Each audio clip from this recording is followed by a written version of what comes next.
Hi guys, I'm Renee. I'm the co-author of the book, The Tithing Hoax. And this video is in response to a Twitter comment I saw the other day.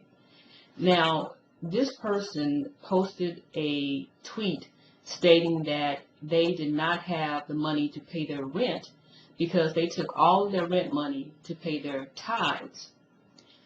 So now they're basically hoping, or wishing, and praying that God will grant them a financial breakthrough so they can now pay their rent. Now, I've heard of situations like this before, and I think this may be a fairly common situation, a common problem within the Christian church of people using their quote-unquote their bill money to pay tithes. And this is an issue that I wanted to address and hopefully provide some clarity on this issue, and hopefully provide some type of insight and help people, any Christians who are engaging in this type of activity, hopefully to help them and assist them in, moving beyond that type of poor financial stewardship and into a place of operating in good financial stewardship. And one of the first things I do want to share is, number one, that Christians are not commanded to tithe. Christians are not required to tithe. It's not a Christian duty, and tithing is not part of New Testament Christianity. And I always have to say that and put that out there. So that's the first thing that Christians must know.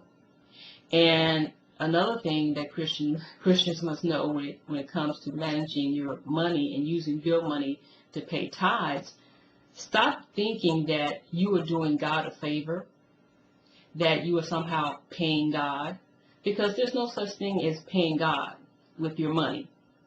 There's no such thing as paying God, period. You're not doing God a favor.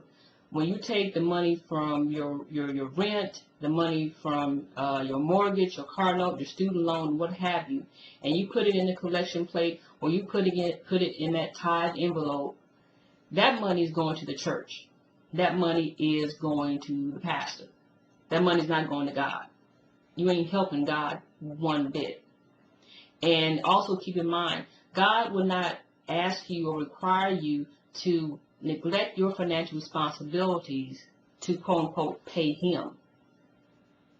And you have to think about, what sense does it make to take the money from your rent, your mortgage, your car note, what have you, and give it to the church and give it to the pastor, and then sit down and you think about what you did.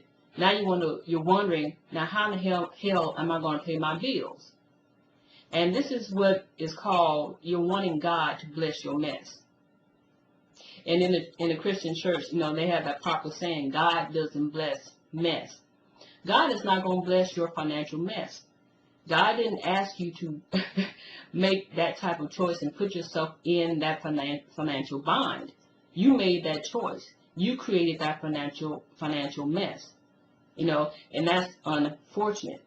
And the bottom line is, when you have the money to pay your rent, to pay your mortgage, to put gas in your car, to pay your car note so you can get back and forth from work to have an income, when you have the money for your personal finances and your personal expenses, that is your blessing. That is your blessing from God. And it's up to you to use your blessing wisely.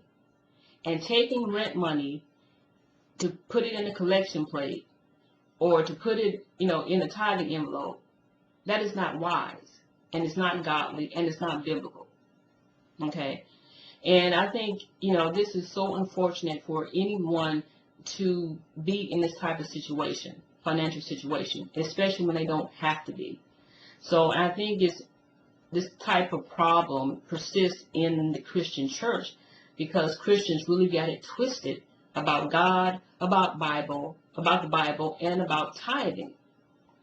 And I hold preachers accountable for that, because it's the preacher's responsibility to teach and promote good financial stewardship to their churchgoers.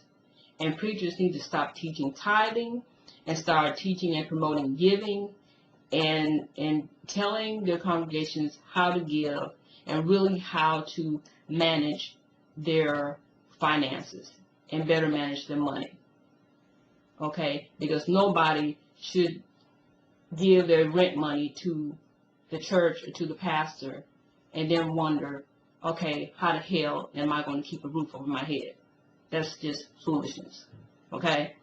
So that's my comment on this particular issue. And if you're watching this video on YouTube, I do invite you to leave your comments. I welcome all comments.